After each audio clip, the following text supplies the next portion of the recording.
আগামী 1 অক্টোবর থেকে সুপার শপে ও 1 নভেম্বর থেকে সারা দেশে পলিথিন ব্যাগ ব্যবহার নিষিদ্ধ করেছে সরকার।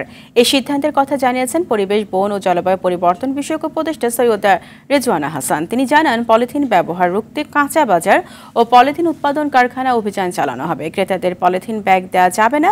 পলিথিনের বিকল্প হিসেবে প্রতিটি সুপার শপ ও দোকানে পাট ও কাপড়ের ব্যাগ রাখা হবে। এই উদ্দেশ্যে 15 সেপ্টেম্বর থেকে প্রিন্ট ও ইলেকট্রনিক মিডিয়ার ব্যাপকভাবে প্রচারণা চালানোর কথাও জানান সৈয়দা রেজওয়ানা হাসান। রাজধানীর মোহাম্মদপুর টাউন হলে এক অনুষ্ঠানে এসব কথা বলেন তিনি।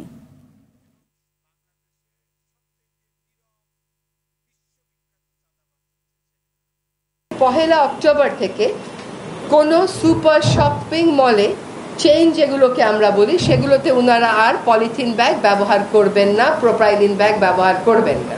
ইতোমধ্যে সুপার শপিং মলগুলো তাদের কিছু চাহিদা প্লেস করে দিয়েছে যে আমাদের এতগুলো ব্যাগ লাগবে, সেই মোতাবেক ব্যাগের যোগানোর ব্যবস্থা করা হচ্ছে। সুপার শপিং মলগুলোর পাশাপাশি আমরা 1 নভেম্বর থেকে কাঁচা বাজারগুলোতেও আমাদের কার্যক্রম, তখন কিন্তু এনফোর্সমেন্ট কার্যক্রম হবে। আজকের মতন আর আলাপ আলোচনার কার্যক্রম হবে না।